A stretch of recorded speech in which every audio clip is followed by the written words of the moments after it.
بسم الله الرحمن الرحيم فاسألوا أهل الذكر إن كنتم لا تعلمون আসসালামু আলাইকুম রহমতুল্লাহি ওবরাকাতুহু আলহামদুলিল্লাহ ওয়াহদাহ ওয়াসসালাতু ওয়াসসালামু আলা মান লা নাবিয়্যা বা'দাহ। আমাদের একদিনই ভাই প্রশ্ন করেছেন যে তিনি জামালপুরে থাকেন, জামালপুরে তিনি এবং তার আরো ৬-৭ জন বন্ধু রয়েছেন। তো তাদেরকে সহিহ আকীদার সংগঠন থেকে ডাকা হয়েছে, একাধিক সংগঠন থেকে, যেমন জামিয়াত আহলে হাদিস, আহলে আন্দোলন।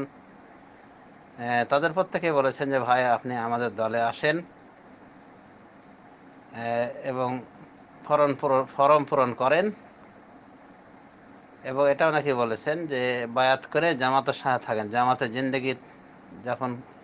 জিন্দেগিতে থাকতে হবে, ভিন্ন হয়ে থাকলে জাহিলিয়াতের মরণ মারা লাগবে। তা আপনি আমাদের সাথে হয়ে থাকেন, এতে করে কাজকর্ম সামনের দিকে বেশি এগোবে। তো এই যে বলা হলো যে জামাতে না থাকলে, প্রচলিত এই জামাতের ভিতরে ইনক্লুড না থাকলে জাহিলিয়াতের মরণ মুক্ত হবে, এটা কি সঠিক? এই জামাত বলতে হাদিসে যে জামাত বলা হয়েছে সেই জামাতই কি উদ্দেশ্য? এই হলো আমাদের দ্বীনি ভাইয়ের প্রশ্ন। জবাব হলো যে হ্যাঁ, আপনি নিজে যেহেতু সহিহ আকীদা আমল অবলম্বনকারী, কাজে আপনি সহিহ আকীদা অবলম্বনকারীদের সাথে থাকবেন, এটা স্বাভাবিক। এটা মহান রব্বুল আলামিনেরও নির্দেশ। আল্লাহ বলেন, ইয়া আইয়ুহাল্লাযীনা আমানুত্তাকুল্লাহা ওয়া কুনু মা'আস সাদিকিন, হে ঈমানদারগণ তোমরা আল্লাহকে ভয় করো এবং সত্যবাদীদের সাথে থাকো। তো যেহেতু সহিহ আকীদার দলগুলি তারা এই আয়াতের আওতাভুক্ত হয়, যে তারা সত্যবাদী, মানে তাদের আকীদা আমল হাদিস সম্মত, কোরআন হাদিস সম্মত, সুতরাং তাদের সাথে আপনি থাকতে পারেন বা সাথে থাকা উচিত। কিন্তু সাথে থাকার অর্থ এই নয় যে আপনাকে ওই নির্দিষ্ট ফরম পূরণ করতে হবে, তাহলে আপনি তাদের সাথে থাকবেন। আর এটা স্বাভাবিক যে আপনি যখন এক দলের ফরম পূরণ করবেন, তখন আর এক দল অবশ্যই আপনাকে এন্ট্রি গ্রুপ ভেবে বসবে, যেটা প্রচলিত চলছে আমাদের দেশে আর কি। তো এইভাবে সহিহ আকীদা অবলম্বীদের ভিতরেই দল বিভিন্ন থাকা এবং এভাবে ফরম নিয়ে মানুষকে ডাকা, এগুলি বলা যেতে পারে সত্যিকার অর্থেই একটি নিন্দিত কর্ম, যা সালাফে সালেহের মানহাজের সম্পূর্ণ পরিপন্থী।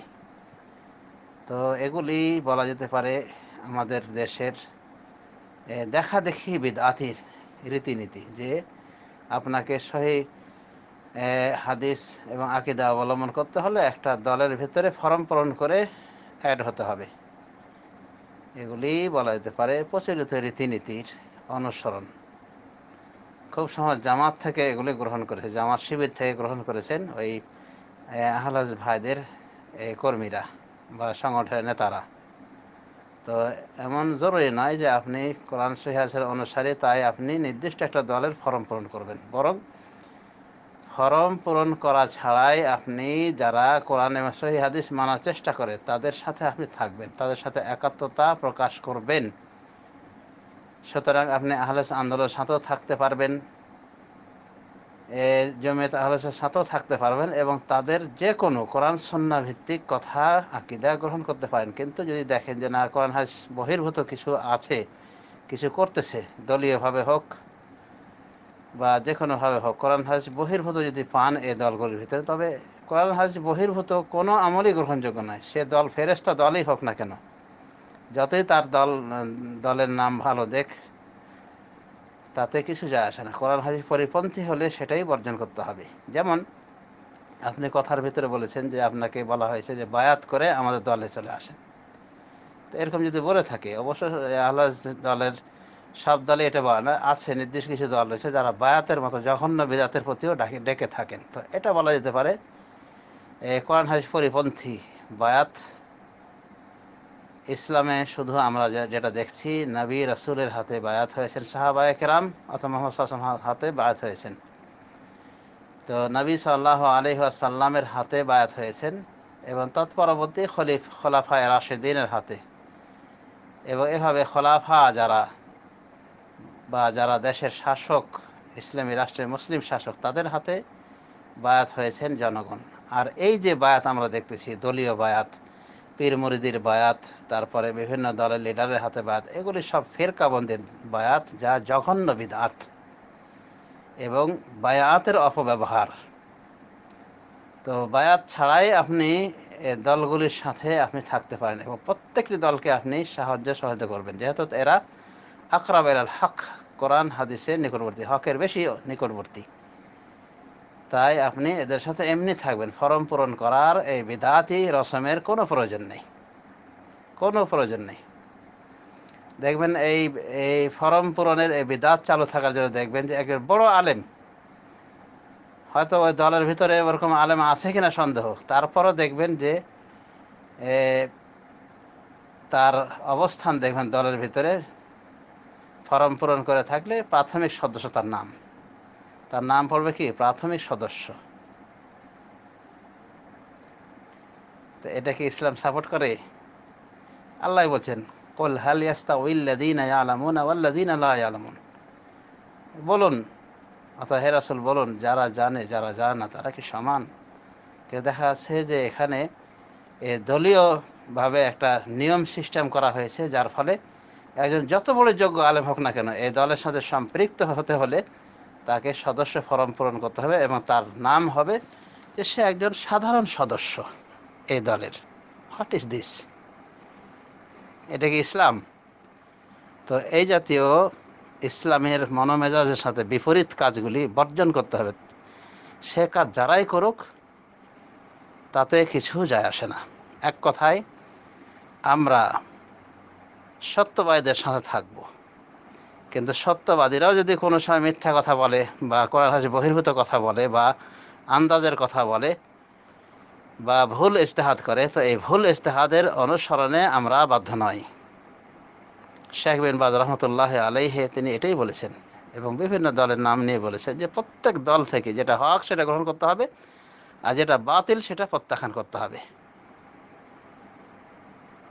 তো এক পর্যায়ে তাকে আহলে হাদিস সম্পর্কে বলা হয়েছিল, তারপরে জামাত ইসলাম, ইখওয়ান মুসলিমুন সম্পর্কে, এক কথায় কয়েকটি দল সম্পর্কে জিজ্ঞাসা করা হলে তিনি ওটাই বলেছেন যে প্রত্যেক দল থেকে ওটাই গ্রহণ করতে হবে যেটা হকের সাথে মিলে, আর যেটা বাতিল রয়েছে প্রত্যেক দলের নিকটে ওই বাতিলকে প্রত্যাখ্যান করতে হবে।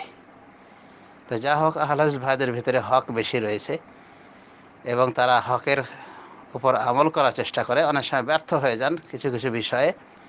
তো যে কাজকর্মগুলি কোরআন হাদিসের সাথে সাংঘর্ষিক, কোরআন হাদিস পরিপন্থী, সে কাজ বা কর্ম বা সে কথা আমরা মানতে বাধ্য নই, ওই কথা আমরা অনুসরণ করব না, ওটা ছাড়াই আমরা তাদের সাথে থাকব।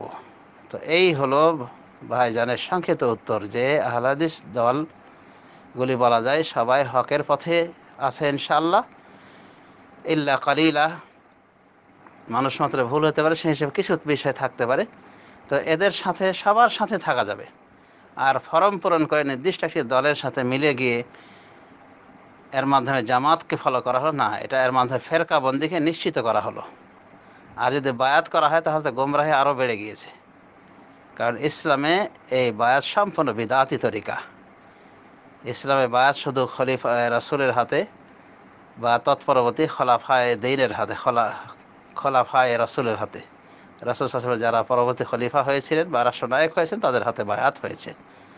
রাসূল সাল্লাল্লাহু আলাইহি ওয়াসাল্লাম আরও বলেন, ইযা বুইআ খলিফাতাইন ফাকতুল আখিরা মিনহুমা, যদি দুইজন খলিফার হাতে বায়াত করা হয় তাহলে শেষেরটিকে হত্যা করে ফেলো। তাহলে বায়াতের আসন কত সংকুচিত, মুসলিম শরীফে হাদিস। আর আজ বায়াতের ছড়াছড়ি, মানে এক এক পীরের এক এক রকম বায়াত, মানে পীর মুরিদি জামায়াতের বায়াত। তো এই বায়াতগুলিকে বলা যায় ফেরকাবন্দি। আল্লামা নাসির আলবানী রহমতুল্লাহ আলাইহি বলেন যে এই বায়াতগুলি হলো ফেরকাবন্দির বায়াত, যা ইসলামে নিষিদ্ধ।